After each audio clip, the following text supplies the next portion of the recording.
Madison, are we ready to do this? Are we ready to vote? Are we ready to win? Oh, it's good to be back in Madison. It's good to be back. And many of you may know, when I was 5 years old, my parents taught at the University of Wisconsin-Madison.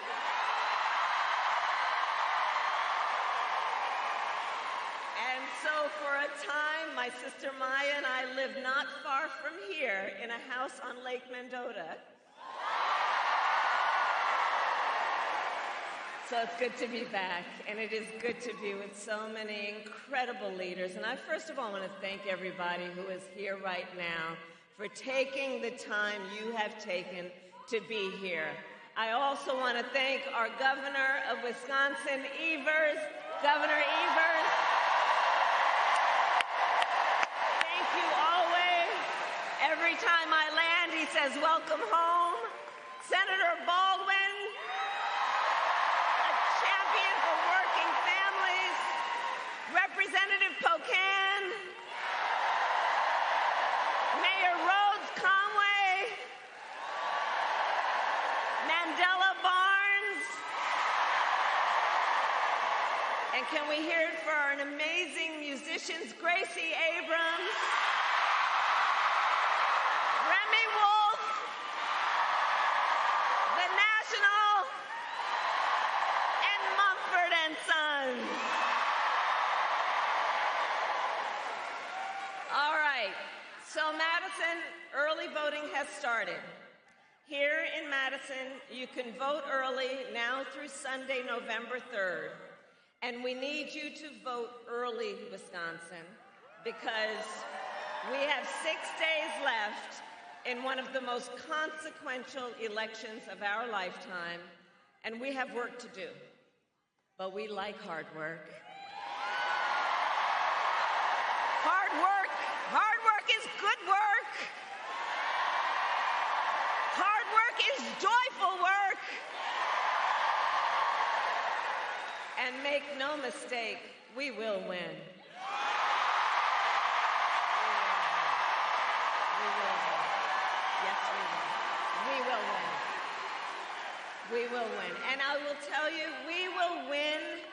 We will win because when you know what you stand for, you know what to fight for.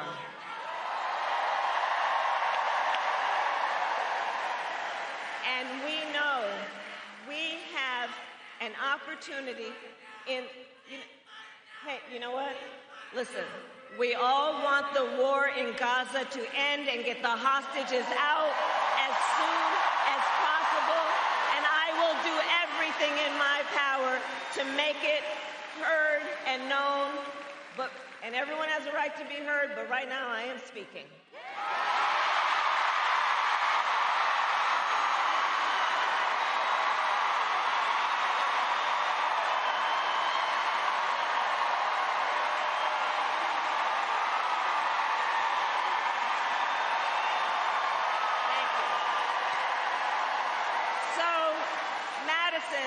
We have an opportunity in this election to turn the page on a decade of Donald Trump trying to keep us divided and afraid of each other. That is who he is, but Madison, that is not who we are.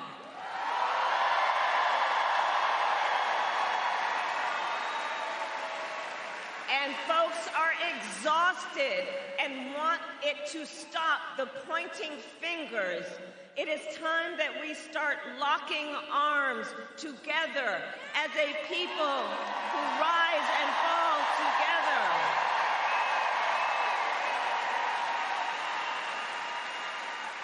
And it is time for a new generation of leadership in America.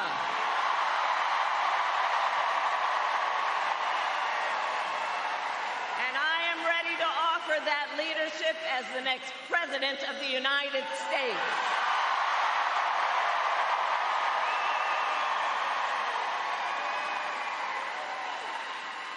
And Wisconsin, you know me. I'm not afraid of tough fights. For decades as a prosecutor and a top law enforcement officer of our biggest state, I won fights. I won fights. Against the big banks that ripped off homeowners, against for-profit colleges that scammed veterans and students, against predators who abused women and children, against cartels that trafficked in guns and drugs and human beings. And Wisconsin, if you give me the chance to fight on your behalf as president, there is nothing in the world that will stand in my way of fighting for you.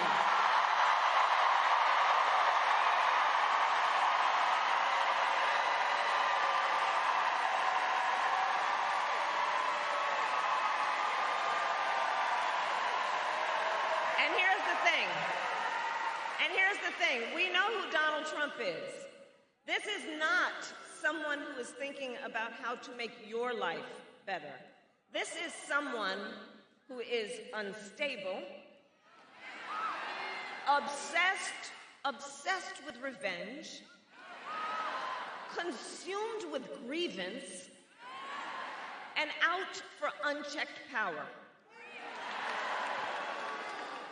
And in less than 90 days, it's either going to be him or me in the Oval Office.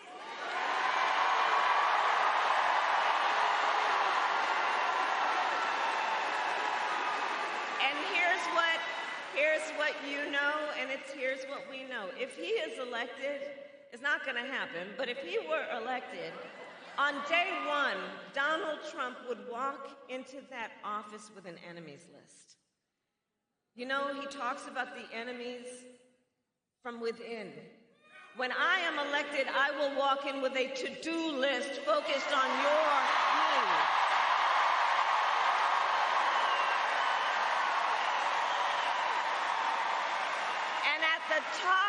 And at the top of my list is bringing down your cost of living. That will be my focus every single day as president. I will give a middle-class tax cut to over 100 million Americans.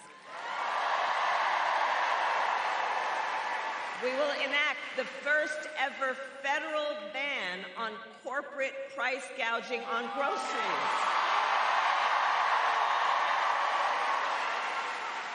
We will fight to make sure hardworking Americans can actually afford a place to live. And if any of you out there are caring for an elderly parent, well, my plan will cover the cost of home care under Medicare so that seniors can get the help and care they need to stay in their own homes. It's about dignity. It's about dignity. And my plan will lower the cost of child care, cut taxes for small businesses. Do we have any small business owners here? I love our small businesses. My plan will lower health care costs because, by the way, I believe access to health care should be a right and not just a privilege of those who can afford it.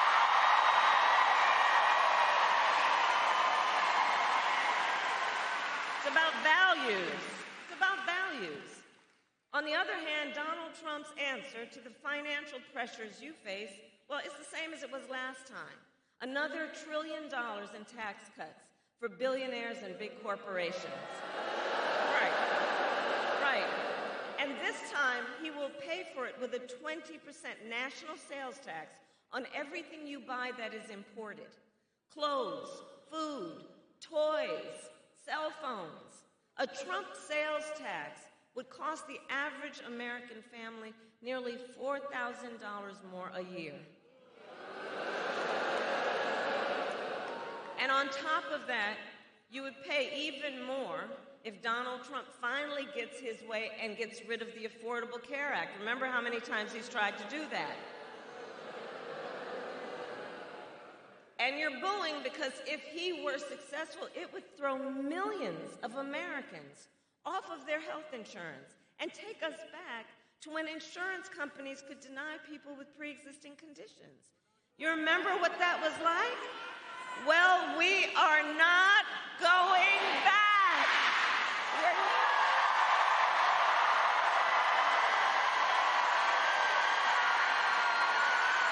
not going back. Just like Wisconsin's state motto tells us, we will move forward.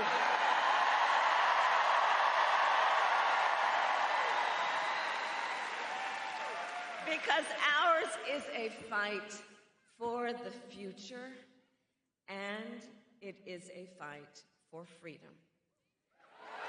Freedom.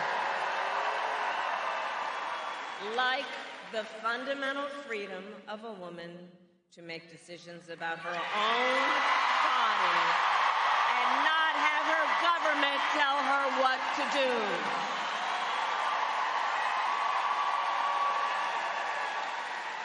And we all remember how we got here. When Donald Trump was president, he hand-selected 3 members of the United States Supreme Court with the intention that they would undo the protections of Roe v. Wade. They did as he intended, and now in America, 1 in 3 women lives in a state with a Trump abortion ban. Many with no exceptions, even for rape and incest, which is immoral. Immoral. And look, Donald Trump's not done. He would ban abortion nationwide. Yes, even here in Wisconsin. And he would restrict access to birth control, put IVF treatments at risk, and force states, listen to this, force states to monitor women's pregnancies. Just Google Project 2025.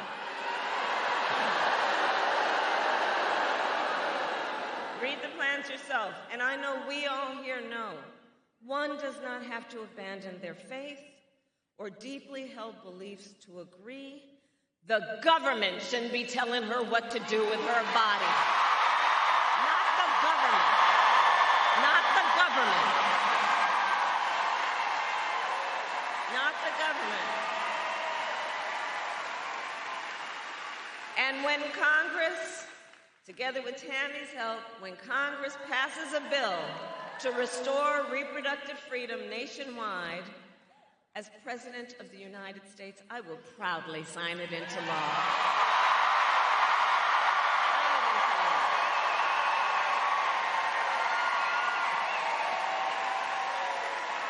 So, Wisconsin, I am asking for your vote.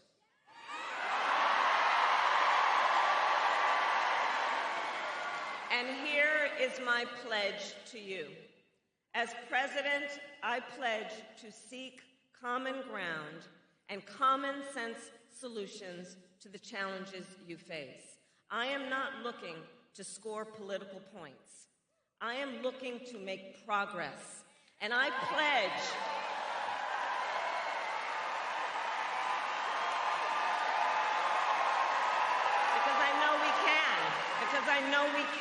I know we can make progress. And I pledge then to listen to experts, to those who will be impacted by the decisions I make, and to people who disagree with me. Because look, unlike Donald Trump, I don't believe people who disagree with me are the enemy. He wants to put them in jail. I'll give them a seat at my table.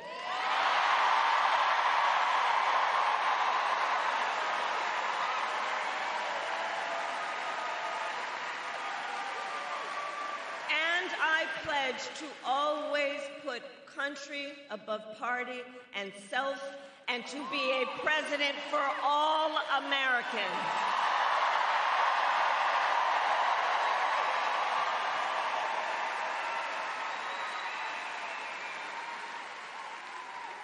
So it all comes down to this. We are here together for many reasons, but one of the most important, we are here together because we love our country. We love our country. We love our country. And when you love something, you fight for it.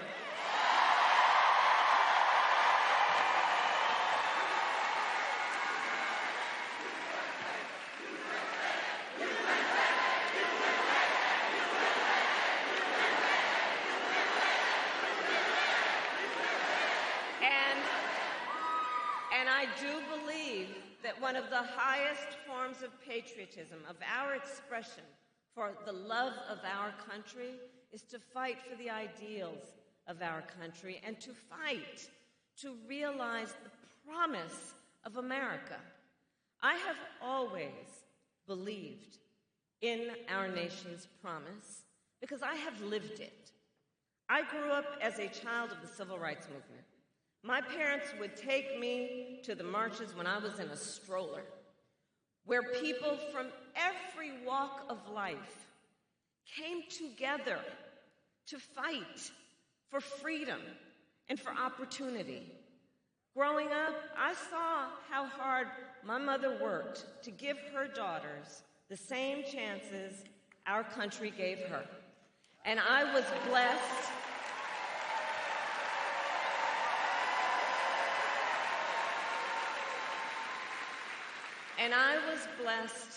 to have family by blood and family by love who instilled in me the values of community and compassion and faith. I've spent my life fighting for people who have been hurt or who have been counted out, but who never stop believing that in our country anything is possible. I have lived the promise of America.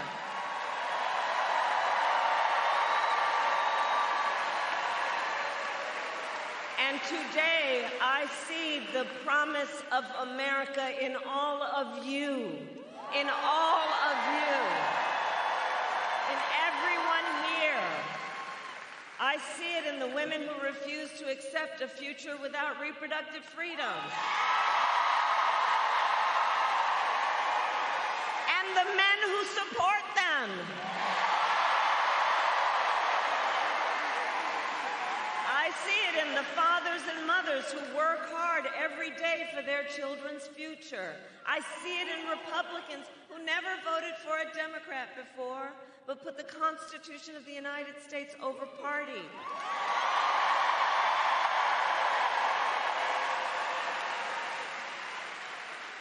And every day I see the promise of America in all the young leaders who are voting for the first time.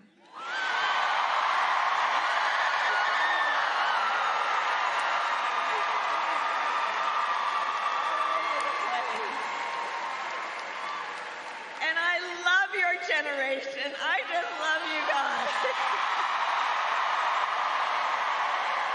And let me tell you why. One of the reasons is you all are rightly impatient for change.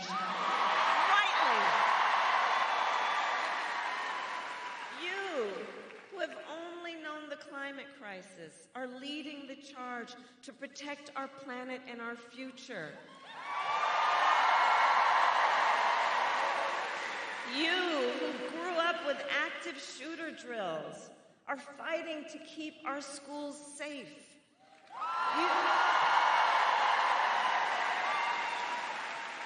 You who now know fewer rights than your mothers and grandmothers, are standing up for freedom. And what I know about you is these issues are not theoretical.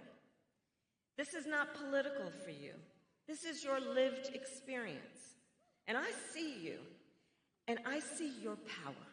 I see your power, and I am so proud of you. Can we hear it for our first-time voters?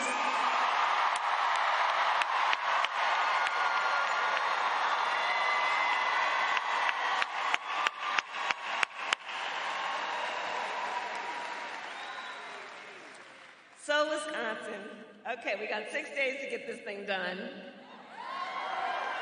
And no one can sit on the sidelines. So let's spend the next 6 days so that when we look backward after the 6th day, we will know we did everything we could, okay? So now is the time to knock on doors, to text, to call, to reach out to family and friends and classmates and coworkers and neighbors, And as we do, here's my request. As we do all of that, let's be intentional about building community. And let's be intentional about building coalitions. Let's remember that the vast majority of us have so much more in common than what separates us. And let's approach this. Let's approach this with that spirit. And with the spirit of, in the face of a stranger, seeing a neighbor. Let's do it that way, okay? Let's do it that way.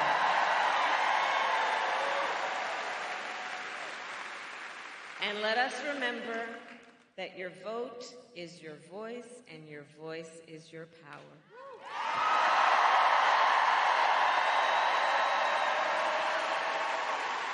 So, Madison, today I ask you, are you ready to make your voices heard?